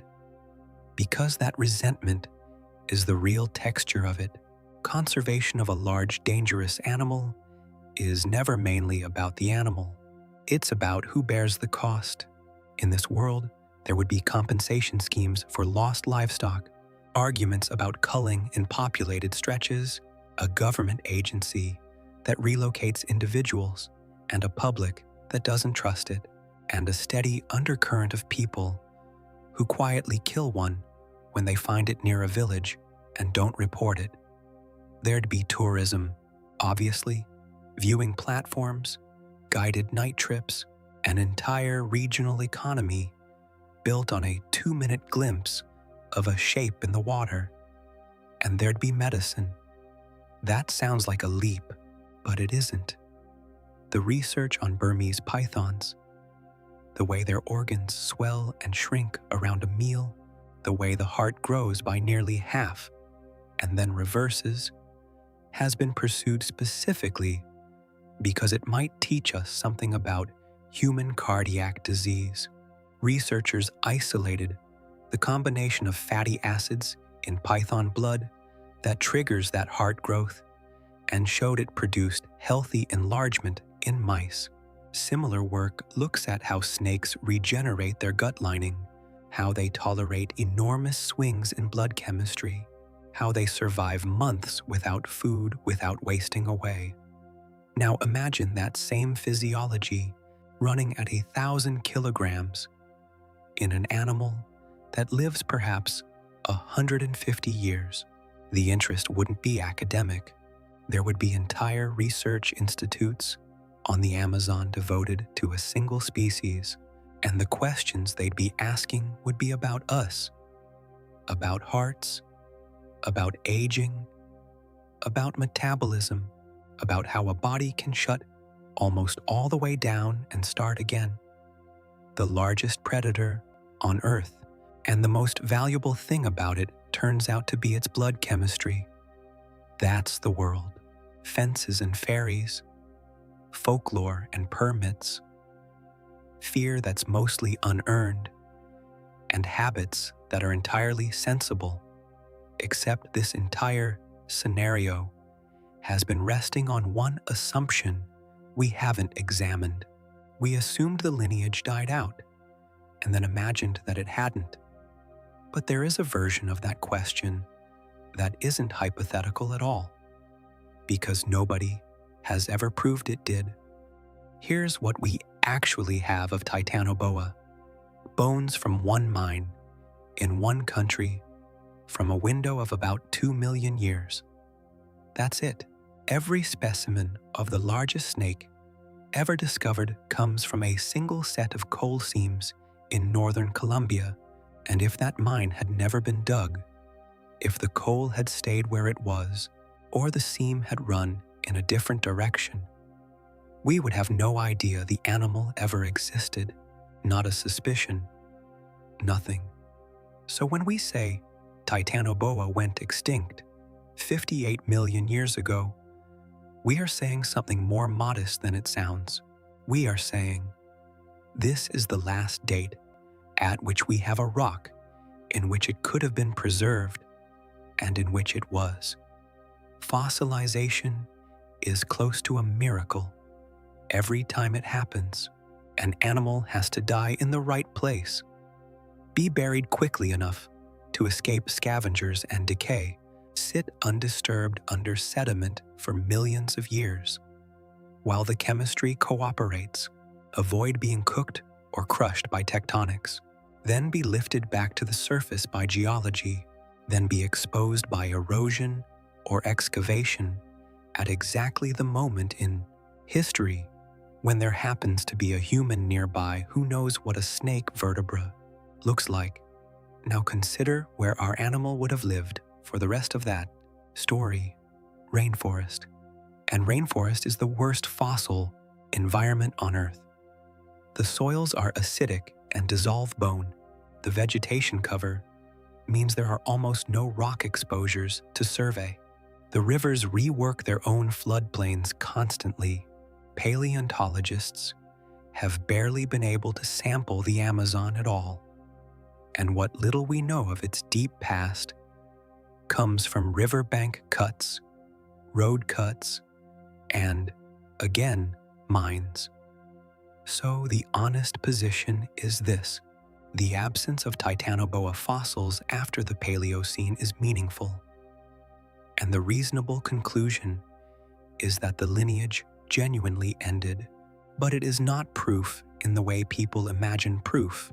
It's the absence of a very unlikely event in a place where that event almost never occurs. Which brings us to the reports. There have always been reports. The most famous belongs to Percy Fawcett, the British explorer who claimed in 1907 to have shot an anaconda on the Rio Abuna that measured 19 meters. He submitted it to the Royal Geographical Society and was, in his own words, met with ridicule. No specimen, no photograph, no corroboration, and Fawcett was a man with a complicated relationship to the literal truth, who later disappeared into the Mato Grosso, looking for a lost city. The Wildlife Conservation Society, then the New York Zoological Society, decided at one point to settle the question with money. They offered a cash prize for a verified snake over 30 feet, about 9 meters. The offer stood for decades, and the amount was raised over the years until it reached $50,000. Nobody ever collected it. That's about as clean a piece of negative evidence as this field produces. Enormous incentive, a century of opportunity, hundreds of thousands of people living and working along those rivers, and no one has ever produced a snake even close. The measured record is far more sober. Well-documented green anacondas top out around 5 to 6 meters, with a handful of credible reports slightly beyond, and the photographs that circulate online are misleading for reasons that have nothing to do with dishonesty. A wide-angle lens held close to a snake's head compresses the background and makes the animal look twice its size, and a dried skin stretches during preparation, sometimes by 30 or 40%. Almost every 12-meter anaconda in existence is a 7-meter skin and a bad camera angle. So no, there is no Titanoboa hiding in the Amazon. The scenario we've spent this time building is imagination, and it should be held as imagination.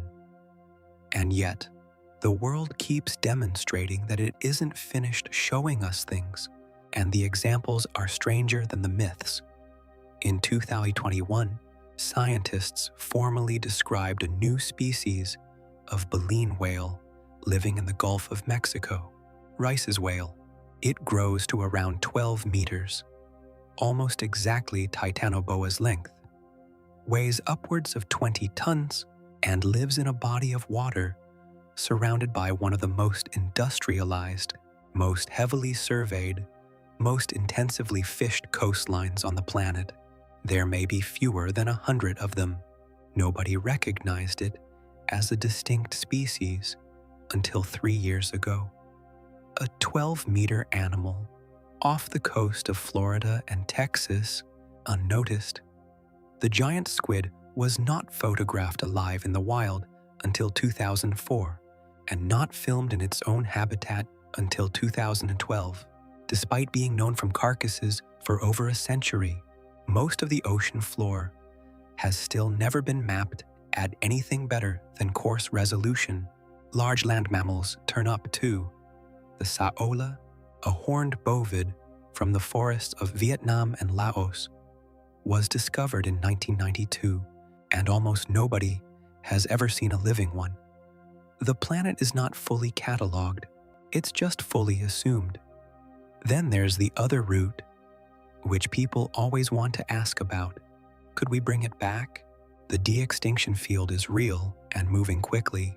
The first successful de-extinction already happened, technically, in 2003, when a cloned Pyrenean ibex was born from preserved cells of the last individual. It lived about 7 minutes. Since then, the ambitions have grown. Mammoths, thylacines, passenger pigeons. And while the marketing tends to run ahead of the biology, the underlying genetic engineering is genuinely advancing. But it runs into a wall here, and the wall is absolute DNA decays. Researchers measured this directly by sequencing moa bones of known ages and calculating the rate. The molecule has a half-life of roughly 500 years for a given bond, and even under perfect permanent freezing conditions, the theoretical limit for recovering any readable fragment at all is somewhere around 1.5 million years. With total destruction well before 7 million, the oldest DNA ever sequenced is about 2 million years old from frozen sediment in northern Greenland. And that's environmental DNA in tiny fragments, enough to say which plants and animals were present, nothing like enough to rebuild an organism. Titanoboa is 58 million years old, and it was buried in a hot, wet, acidic tropical swamp, the single worst preservation environment imaginable for organic molecules. There is no DNA. There will never be DNA. That door is not narrow, it's bricked up, which leaves the third possibility, and it's the one that's genuinely open. You don't need Titanoboa's genome to make an enormous snake. You need a snake that's already close, and you need to change the conditions. Body size in reptiles is remarkably plastic. The same species raised in constant warmth with unlimited food reaches sizes that wild populations never approach, and the fossil record shows lineages scaling up and down repeatedly in response to nothing but climate.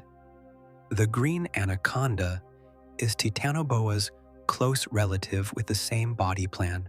Give a population of them permanently warm water, no dry season, no food limit, and a few 100,000 years of selection favoring the largest breeders, and you would not get Titanoboa back, but you would get something considerably larger than anything alive. And that logic runs in a direction worth sitting with, because it was the argument of the original 2009 paper, just reversed. The Sarah Jean team said, "This snake was this big, therefore the tropics must have been this warm." The relationship works both ways. Warm the tropics, and the ceiling on cold-blooded body size rises with them. The world's tropical rivers are warmer now than they were a century ago, and the trend is upward. Nobody is suggesting this produces giant snakes. There isn't enough time, and there's far too much habitat loss running in the other direction. But it does mean something quietly interesting. The thing that ended Titanoboa was never a competitor or a catastrophe. It was a thermostat, and the thermostat is moving again, which is a strange thought to arrive at after all this, that the animal we've been imagining wasn't kept out of our world by strength or luck or evolution, just by a few degrees. There's a detail about Titanoboa I've been holding back, and it belongs here more than anywhere else. It had legs, not usable ones, but if you look at a boa constrictor or a python today, on either side of the vent near the base of the tail, you'll find two small horny claws sitting flush against the body. Most people who've handled snakes for years have never noticed them. Those spurs are the last visible remains of hind limbs. And inside the body, buried in muscle, there is still a reduced pelvis and a fragment of femur, a leg bone in an animal with no legs, doing nothing structural at all. Males use the spurs in courtship, stroking the female's flanks with them. That's the entire job description of a limb that once carried a lizard across the ground. Titanoboa had them, the largest snake that ever lived. Over a ton of it carried the leftovers of walking around inside its own body for its entire life. Every one of them did, for millions of years. That's not a lesson about anything. It's just what evolution actually looks like from close up. Not a clean progression, but an accumulation of things kept, because there was never enough reason to lose them. Snakes are, by most measures, one of the great successes of the vertebrate world. There are around 4,000 species of them on every continent except Antarctica, from sea level to 4,000 meters, from ocean to desert to Arctic-adjacent tundra. They achieved that by giving up almost everything: limbs, shoulders, hips, one functional lung in most cases, external ears, and the ability to chew.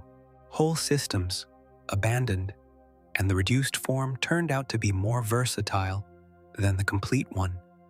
The fossil intermediates exist, which is remarkable in itself.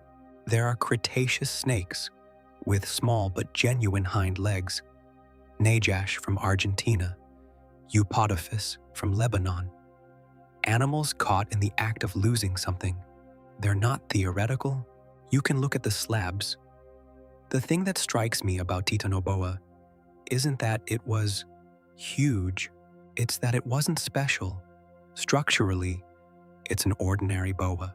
Same skeleton, same muscles, same hunting method, same live birth, same vestigial claws. Nothing was invented to make it enormous. It's the standard design, run at a setting the world happened to allow for a while. And that, I think, is the actual shape of the thing.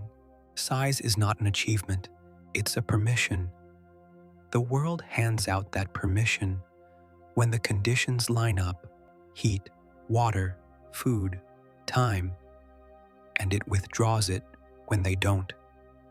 And the animals themselves have very little say in the matter. Titanoboa didn't earn 12 meters. It was simply the boa that lived in the room where 12 meters was possible. There's a habit of thinking about the deep past as a competition that the present won. Bigger, fiercer things existed, and then better adapted things replaced them. And here we are, at the end of the sequence. But that's not how it reads from inside the rock. What you actually see is a long series of temporary permissions. A window opens somewhere. Something grows into it. The window closes, and the thing that grew into it is gone, usually without ever having been beaten by anything. We happen to be living in a period when most of those windows are shut. The megafauna of the last few million years, the ground sloths, the mammoths, the giant deer, the terror birds, the enormous armored things, is nearly all gone, and the animals we think of as impressively large are the survivors of a much bigger cast. But not entirely, and this is worth saying plainly because it cuts against the melancholy.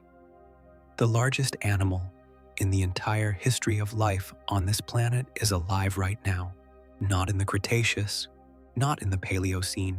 Now, the blue whale, at 30 meters and up to 150 tons, is bigger than any dinosaur, bigger than anything that ever swam before it.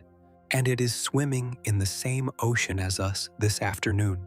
No extinct animal has ever come close. Whatever else this era is, it isn't the small one. We nearly lost them, of course. Industrial whaling in the 20th century took something close to 300,000 blue whales, and the population fell to perhaps a few hundred in the Southern Ocean before it stopped. They're recovering, slowly, at their own pace, which for an animal that lives 80 or 90 years is not a pace we can watch. So the same century that made the largest animal ever nearly disappear is the century in which people started counting them. Both those things are true at once, and neither cancels the other. Here's the part that stays with me longest, though. 58 million years is not a number the human mind can hold. So try it this way. Our species, anatomically modern humans, the same body you're lying in, has existed for something like 300,000 years. That means the Serrajon forest is roughly 190 times older than the entire existence of humanity. Everything we have ever done occupies the last thin sliver. Agriculture is 12,000 years old. Writing, 5,000. The whole recorded history of every civilization that has ever existed fits comfortably inside the margin of error on a fossil date. And within that sliver, we've cataloged perhaps a fifth of the species currently alive, and a vanishingly small fraction of the ones that came before. The usual estimate is that more than 99% of all species that have ever existed are extinct. Most of them left nothing, no bones, no trace, no name. They simply happened for millions of years and then stopped, and no one will ever know. Titanoboa came very close to being one of those. It exists in our knowledge because a coal company needed to dig a hole, and a young geologist noticed a shape in the rock, and a box shipped to Florida under the wrong label eventually landed in front of someone who knew what he was looking at. Take away any one of those accidents, and the largest snake in history is still down there in the dark, unnamed, unimagined, with no one on earth aware that it had ever drawn breath. Which raises the quiet question underneath all of this, and I'd rather leave it as a question. How many others are there? Not hidden in the Amazon, not lurking in the deep ocean, waiting to be discovered by an expedition, just there, pressed flat in rock nobody will ever cut, under forest nobody will ever survey. In the 4/5 of the planet's history, we have no window onto it all. Animals that were enormous and successful and completely ordinary in their own time. Things that ruled a river for 10 million years. Predators that shaped whole ecosystems, whose absence still echoes in the way the surviving animals behave. All of them lived a real life, in real weather, with a real body that got warm in the afternoon and cold before dawn. All of them had a last individual, on a last day, in a place that has since become something else entirely, and we will never know a single thing about any of them. That isn't a sad thought, particularly. It's more like standing at the edge of a very large dark room and understanding, for the first time, that the room has walls somewhere, but you won't be finding them tonight. The snake we've been following through this whole journey was one of the lucky ones. It got found. It got named. It got a spine in a museum drawer in Florida and a full-size replica in Grand Central Station, and a place in the imagination of people who will never see a river in Colombia. Everything else about it. How it moved. What it ate. Whether it was patient or restless. What it did on an ordinary Tuesday 58 million years ago. We've had to build ourselves out of vertebrae and inference and a few teeth, which is, in the end, most of what we've been doing here, building a real animal out of almost nothing. Go back to the mine for a moment, not during the day, with the trucks and the dust and the heat coming off the terraces.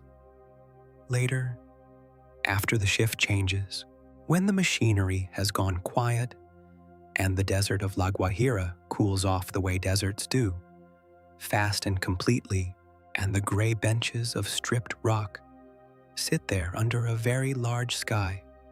Somewhere in those walls, still buried, are the rest of them, more vertebrae, more jaws, individuals that lived and hunted and gave birth in that forest, and were pressed into rock and have been waiting in the dark ever since, a few meters from a floodlight, with no particular urgency about being found. That's where all of this came from, not a jungle expedition, not a discovery in the romantic sense, a coal seam, a mislabeled box, and a man who recognized the shape of a snake's spine, and from that, everything we followed, the grapefruit-sized bone, and what it implied, 12.5 meters laid across a tennis court with no room to spare, a body a meter thick, so that if it were lying on the floor beside you, you'd be looking at the top of it somewhere around your waist, the head we almost never found, and the fish teeth in it that quietly turned a monster into a specialist, the world that permitted it, no ice anywhere on Earth, rain that didn't stop, a jungle running at 30-something degrees, day after day, for millions of years, so consistently warm that an animal could grow past every limit we now consider normal, simply because nothing ever told it not to. The crocodiles it ate, and the round, flat turtles that may have become round and flat because of it. Then the long imagined walk forward, a pocket of warm water that held on while the planet cooled, the inland wetland the size of Western Europe, and the 12-meter caimans it shared it with, and the arrangement they would have reached, each one eating the other's children, neither able to finish the job, the Andes rising and the water changing direction, and the giants of that swamp disappearing, while the snake, being a snake, simply left and found the next river, the bridge at Panama, and the cats coming south, 20 ice ages, each one squeezing the population down into the warm, wet center and letting it back out again, each cycle trimming a little off the top, until what came through to the modern world was smaller than what went in, and still, by an enormous margin, the largest predator in the Amazon.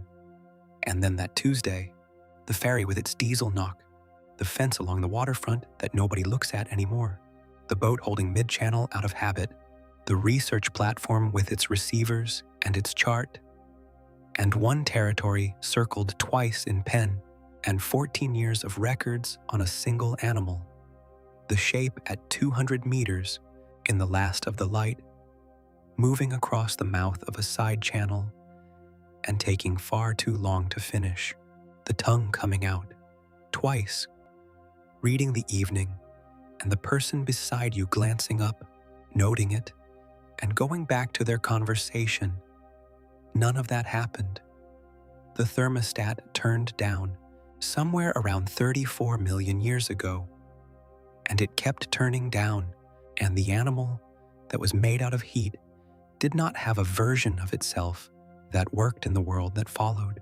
There was no last battle, no moment, just a long, quiet narrowing over more time than our species has existed, many times over. Its family carried on without it. The anaconda in the flooded llanos tonight, holding itself just under the surface with its nostrils in the air, is doing exactly what Titanoboa did, with exactly the same equipment, the loose skull, the 400 vertebrae, the tongue sampling both sides at once, the two small claws at the base of the tail that used to be legs. Same animal, smaller room. So let's go back to where we started. Close your eyes again, if they aren't already. The river, wide, brown, slow, the color of strong tea, warm mud under your feet, the forest breathing out its heat, and the air so heavy it seems to hang in sheets, and the light doing that thing it does over water at the end of the day, going gold and then orange and then nothing much at all. Stand there for a second.